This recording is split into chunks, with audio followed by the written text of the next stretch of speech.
اور اس کے لیے پڑاؤ کی جگہ پر ایک خیمہ لگا دیا جاتا تھا۔ حضرت داؤد علیہ السلام نے خدا کے حکم سے خدا کا گھر بنانا شروع کیا جو عین اس مقام پر ہے جہاں آج مسجد اقصی موجود ہے، لیکن یہ عالیشان گھر آپ کے بیٹے حضرت سلیمان کے عہد میں مکمل ہوا اور اس کو ہیکل سلیمانی کے نام سے جانا جاتا ہے۔ اس گھر کی تعمیر کے بعد تابوت سکینہ کو یہاں پورے احترام کے ساتھ رکھ دیا گیا اور اس طرح یہ مقام یہودیوں کا مقدس ترین مقام بن گیا۔ بعد کے زمانے میں ہونے والی جنگوں نے اس ہیکل کو بہت نقصان پہنچایا، لیکن بابل کے بادشاہ بخت نصر نے اس کو مکمل طور پر تباہ کر دیا اور اس کو آگ لگا دی۔ وہ یہاں سے مال غنیمت کے ساتھ ساتھ تابوت سکینہ بھی لے گیا تھا۔ اس تباہی کے نتیجے میں آج اصلی ہیکل کی کوئی چیز باقی نہیں ہے۔ ان تمام تباہیوں کے نتیجے میں تابوت سکینہ کہیں غائب ہو گیا اور اس کا کوئی نشان نہیں ملا۔ اس صندوق میں کیا ہے؟ بائبل کے مطابق اس میں حضرت یوسف کا جسد مبارک اور بائبل ہی کی بعض روایت کی روح سے ہڈیاں اور کپڑے تھے، اسے حضرت موسیٰ مصر سے اپنے ساتھ لائے تھے۔ ناظرین، قصص الانبیاء میں اس متبرک صندوق میں تورات کا اصل نسخہ، حضرت موسیٰ ہارون کا عصا، پیراہن اور من و سلوہ کا مرتبان محفوظ تھا۔ فلسطینیوں نے اسے اسرائیلیوں سے چھین کر اپنے مندر بیت جون میں رکھ دیا تھا۔ قرآن مجید میں اس کے بارے میں تصریح ہے کہ جب اسرائیلیوں کے ہاتھوں سے یہ صندوق نکل گیا تو فرشتے اس کی حفاظت پر مامور تھے، اور اس میں آل موسیٰ اور آل ہارون کے چھوڑے ہوئے تبرکات تھے، جن میں پتھر کی وہ تختیاں جو طور سینا پر اللہ تعالیٰ نے حضرت موسیٰ کو دی تھیں۔ اس کے علاوہ تورات کا وصل نسخہ جسے حضرت موسیٰ نے لکھوا کر بنی لاوی کے حفاظت میں دیا تھا، نیز ایک بوتل جس میں من سلوہ بھر کر محفوظ کر دیا گیا تھا تاکہ آنے والی نسلیں اللہ تعالیٰ کی اس احسان کو یاد کریں جو صحرا میں ان کے باپ دادوں پر کیا گیا تھا، اور غالباً حضرت موسیٰ علیہ السلام کا عصا بھی اسی صندوق کے اندر تھا۔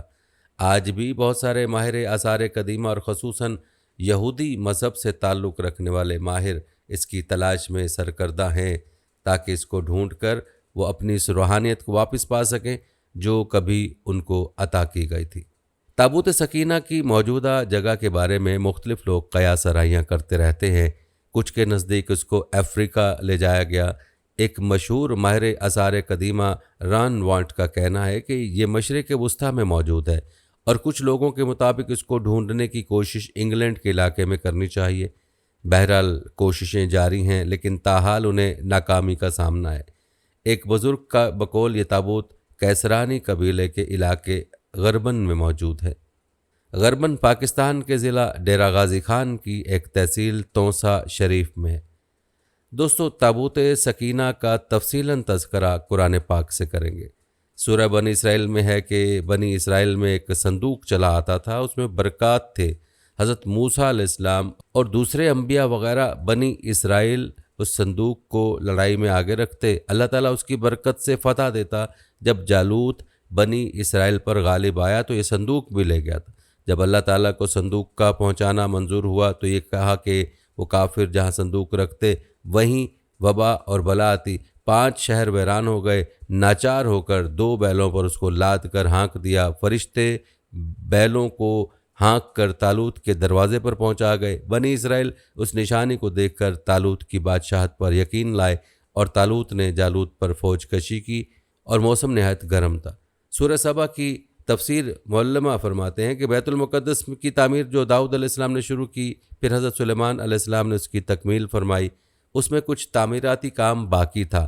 یہ تعمیر کا کام جنات کے سپرد تھا جن کی طبیعت میں سرکشی غالب تھی۔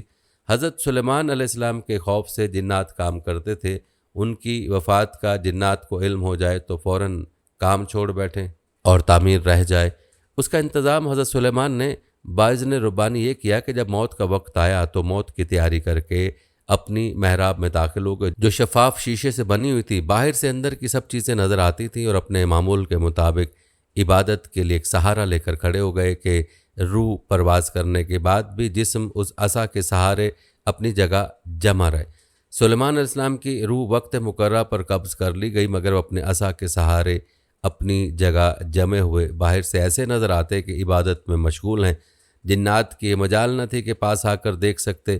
وہ حضرت سلیمان علیہ السلام کو زندہ سمجھ کر کام میں مشغول رہے، یہاں تک کہ سال بھر گزر گیا اور تعمیرات بیت المقدس کا بقیہ کام پورا ہو گیا تو اللہ تعالیٰ نے گھن کے کیڑے کو، جس کو فارسی میں دیوک اور اردو میں دیمک کہا جاتا ہے، اور قرآن میں اس کو دبۃ الارض کے نام سے موسوم کیا ہے۔ عصائے سلیمانی پر مسلط کر دیا۔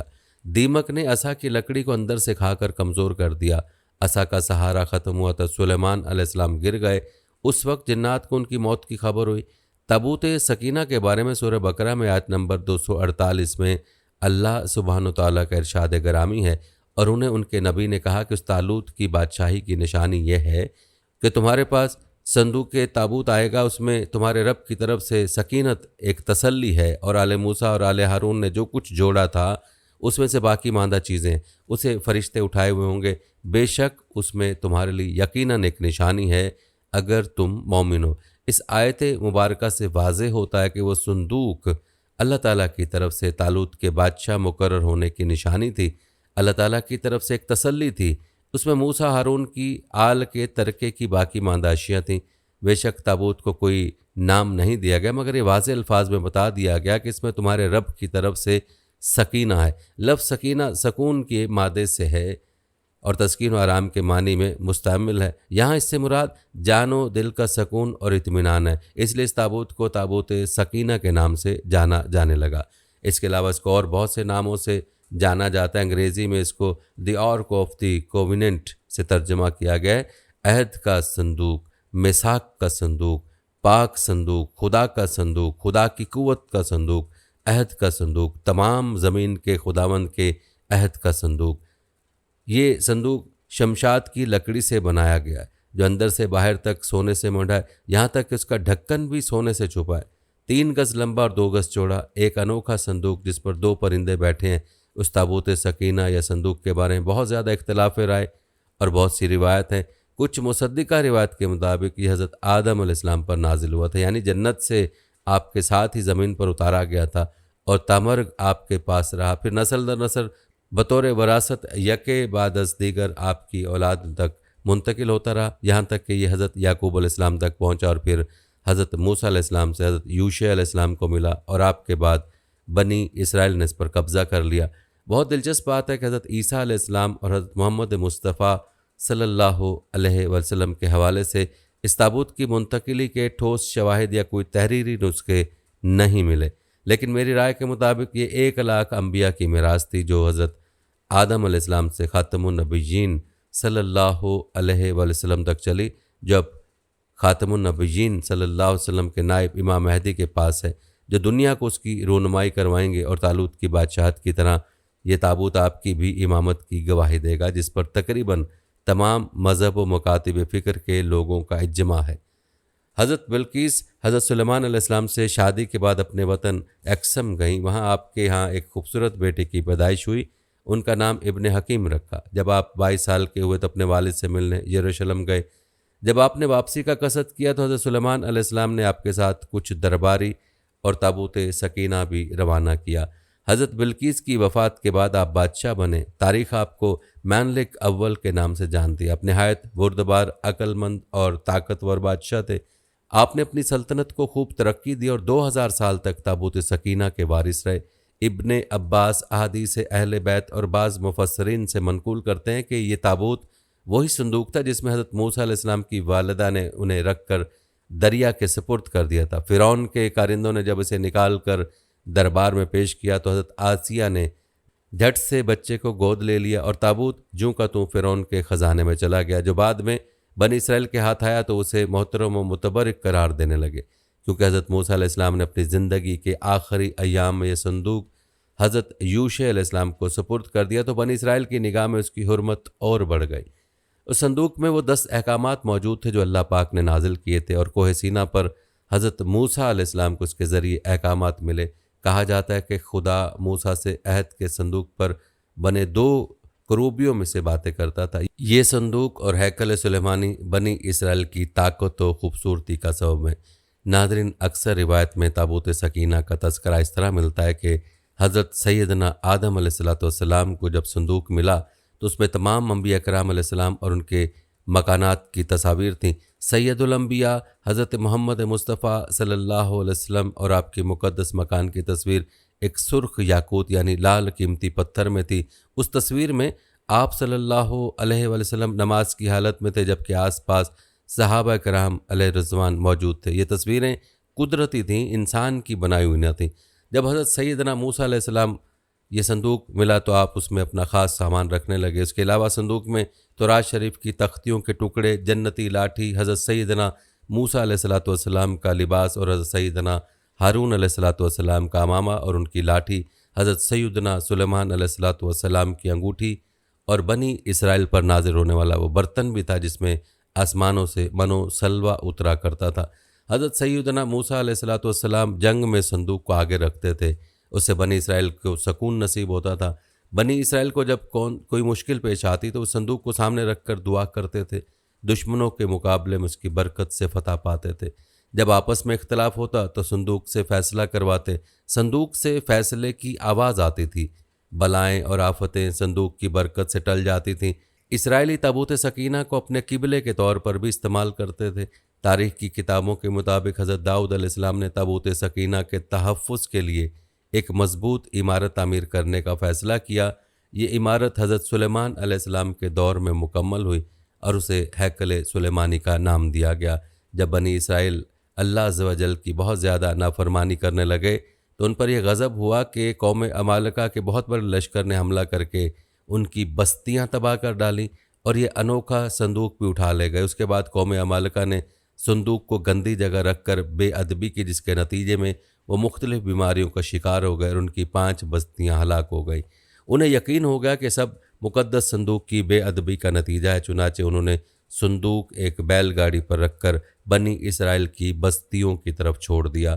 وہ صندوق 4 فرشتوں کی نگرانی میں اس وقت کے نبی حضرت سیدنا شموئیل علیہ السلام تک پہنچا۔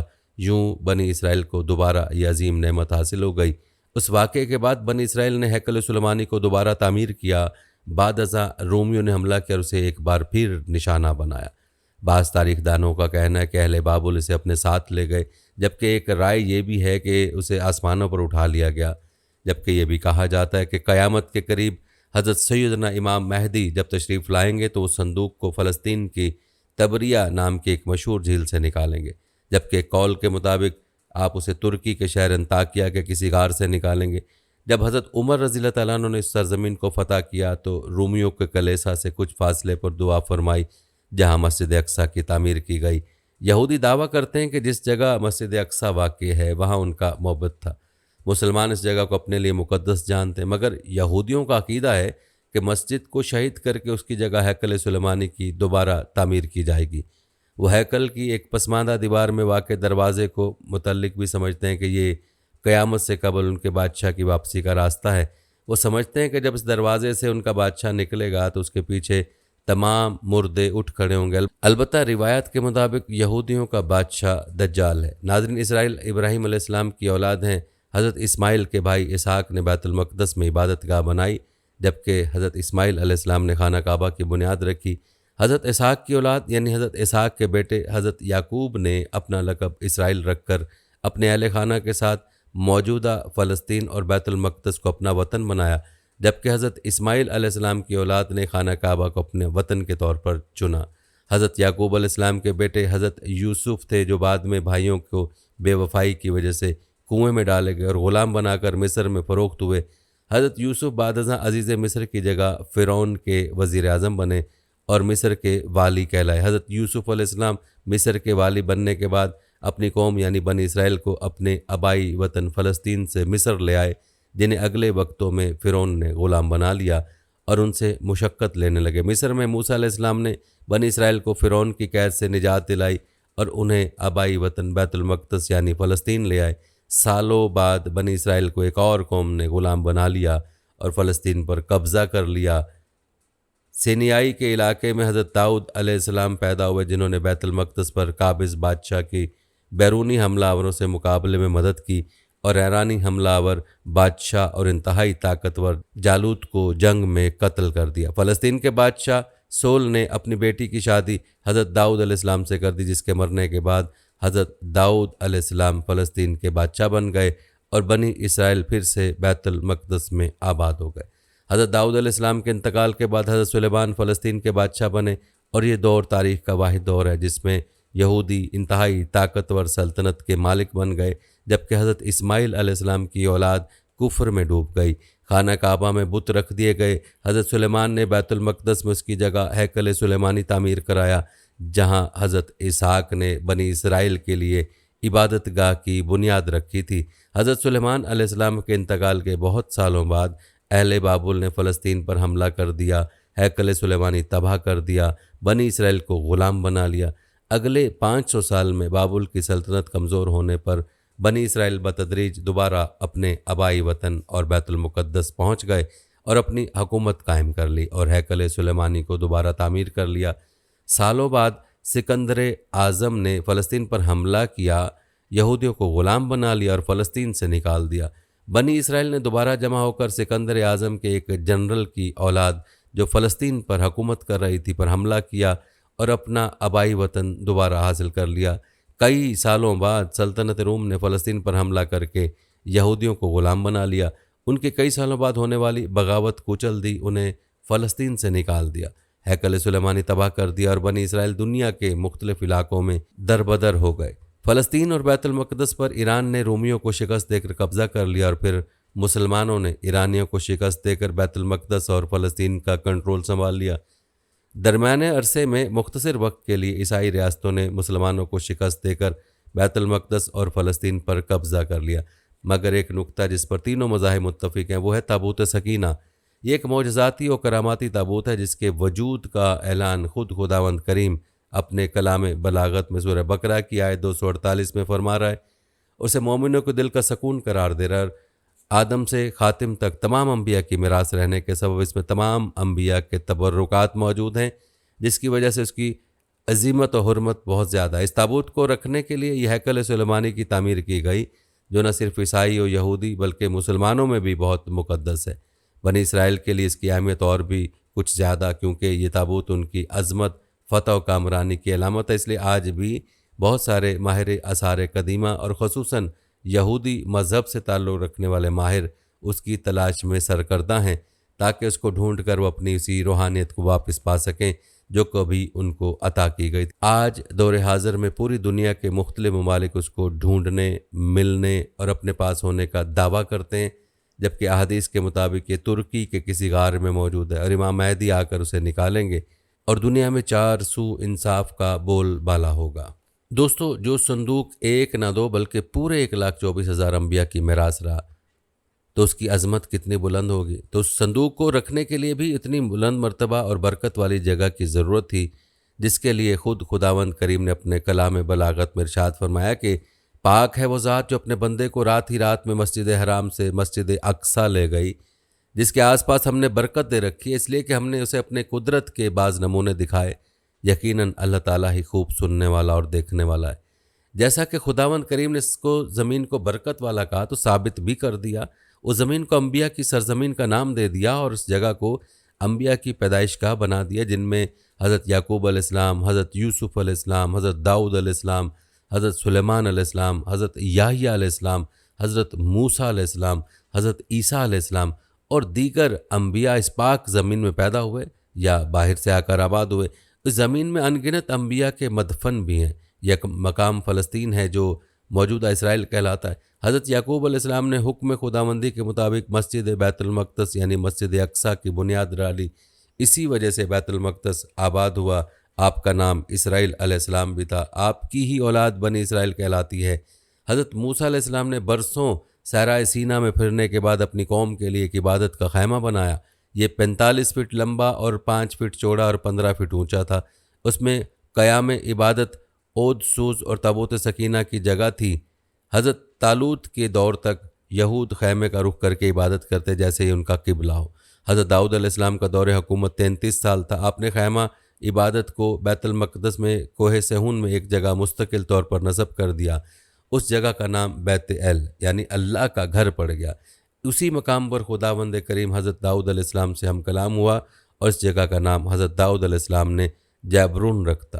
حضرت سلیمان علیہ السلام کا دور 39 سال آپ نے اس خیمہ عبادت کی جگہ ہیکل کی مستقل عمارت بنوائی، جس میں آپ نے جنات کی مدد لی اور اس میں قیمتی پتھروں کو ترشوا کر لگوایا، جس میں یاقوت، زمرد اور سونے چاندی کی تختیوں کی دیواریں، جن میں اعلیٰ درجے کے موتی لگے،